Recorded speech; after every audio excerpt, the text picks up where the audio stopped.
Welcome back for another video. Let's wrap up this week with some final thoughts for GW8, including some of the biggest questions this week answered, and all the key news from today's press conferences covered as well, so you can feel at ease of your FPL team this week and what to do. I've built a wildcard team as well for those of you using the chip, we'll look at that later. FPL's finally back. First question from Samuel. He says, is it worth investing in Tottenham? And in his case, he's got 8 million to spend in either midfield or attack, so he can afford Johnson, Solanke and Maddison, or he could look at another team. Spurs are a bit unfortunate to be where they are on the table. They're top in the entire league for expected goals so far, which is great when you're considering the attackers, and they're 7th best for expected goals conceded. In my view, it's worth investing in them, and I've put my money where my mouth is, and I've actually got 3 Spurs assets in my team. I've got Porro, Johnson and Solanke. So looking at the next 4 fixtures, it's West Ham home, Palace away, Villa home, Ipswich home. After some disappointing results so far, it's crucial they start getting some results, and they should do in the next 4, especially with the pressure in the home games. They're far too good to be 9th in the table anyway. So who do we buy from Spurs?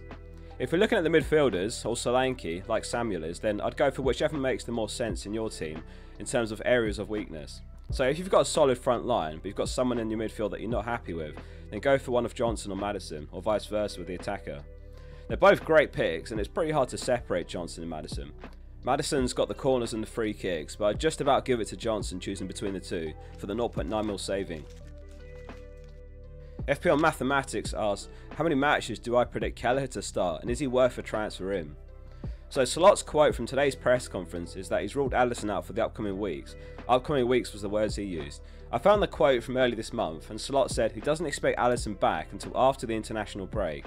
So it sounds like it could be 4, maybe 5 game weeks max, so a likely run of Chelsea, Arsenal, Brighton and Villa. For me, those fixtures aren't quite good enough to spend a keeper transfer, or even on a wildcard. It's basically booking in an issue for later down the line. You could much more easily make the case if those first 2 games were a lot better than Chelsea home Arsenal away, but I'd rather avoid Kelleher personally.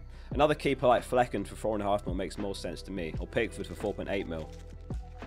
Cole asks if it's time to move Salah on due to the upcoming fixtures, and he's got Saka already, and he's looking at Foden, Bumo or Palmer. So looking at Salah replacements, there's none that's a clear upgrade this week on paper. Palmer's obviously the stand-up player many are looking at, but he's away at Anfield anyway, so I actually think Salah's a hold this week.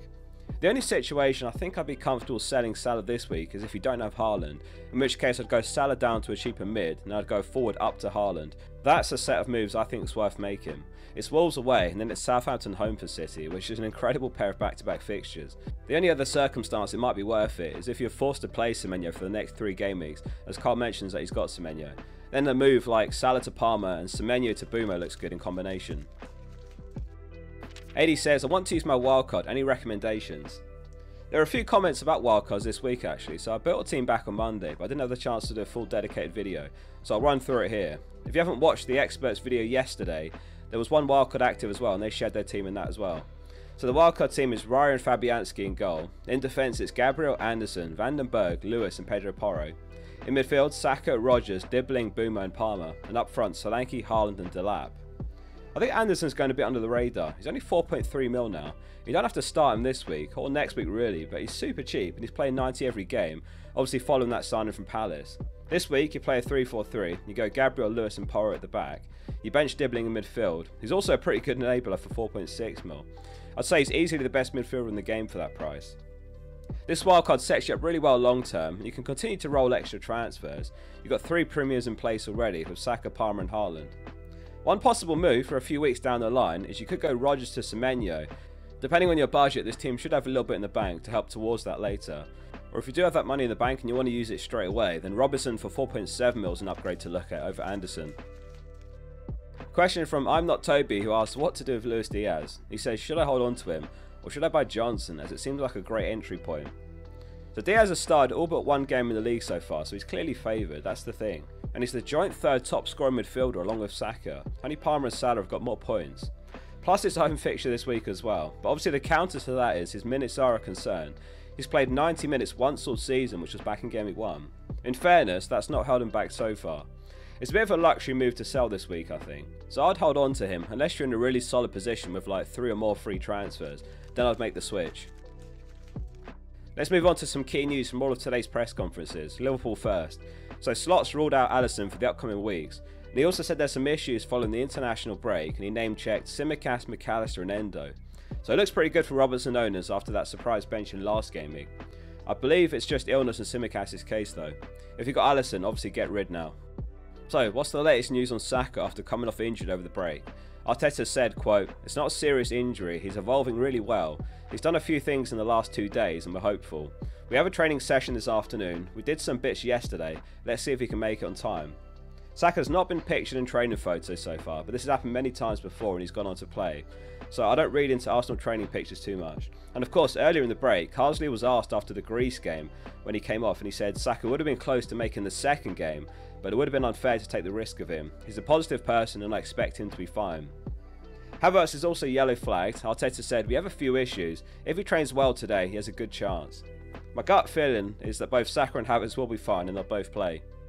A quick Newcastle update. If anyone's still got Isak, he's trained and he's in contention to face Brighton. Wilson also trained but he won't be rushed back. Trippier's going to be out for a few weeks after picking up a hamstring problem, so Livramento's nailed for the time being. Not that I'd be looking to buy into the Newcastle defence, but it's good news if you've got Livramento already. Another quick update on Man City this time. Not too much news from Pep. He said Ake and De Bruyne are unlikely to feature for Man City against Wolves this weekend. When he was asked on their availability, he said, "I don't think so. They are training, they are on the last part. Ake had his first training session with the team, so maybe he could travel, but I think to start he's not ready." Some Man United news. Mainoo's set for a spell on the sidelines after picking up a hamstring injury. Obviously he's not a good FPL asset. There's one to keep an eye on if you were looking at a nano or maybe a defender. I don't think many were looking there to be honest, but they do have great fixtures coming up. Could be worth reconsidering if you needed a sign. It's also potentially good news for Boomer owners, who of course is away at Old Trafford this game week. Some positive Everton news. Both Bramford and Mykolenko are back in full first team training after both missing Game Week 7 before the break. Chelsea have currently got no injuries. Even Reece James is back from injury now and he's available for selection. Not that anyone should be considering him.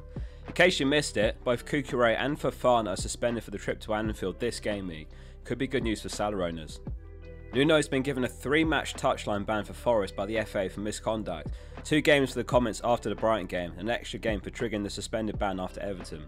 Gibbs White's also suspended for 1 game for misconduct after dismissal at Brighton. Lastly, Postecoglou confirms that both Son and Richarlison are back from their injuries and they're both available to face West Ham this game week, saying yes, they're both good to go. Finishing up with some final thoughts on my team then. This week I'm lined up with Raya in goal. I'm playing a 4-3-3 for the first time this season. It's Gabriel, Trent, Lewis and Porro at the back. The midfield is Saka, Johnson and Bumo. And up front, Wood, Solanke and Haaland. Haaland captain this week. It's a pretty easy decision in my opinion.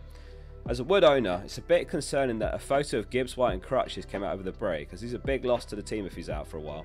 They lost 1-0 when he's out for the Fulham game with that red card. It's not worth shuffling him around though. I'll look to use him for the next few weeks and then I can use Semenyo, and I'll look to sell Wood to help enable Palmer. I have actually looked at starting Rodgers over Trent this week, given Allison's out and that possible McAllister injury, maybe Endo as well. My current thoughts are to leave it as it is and line up this way though.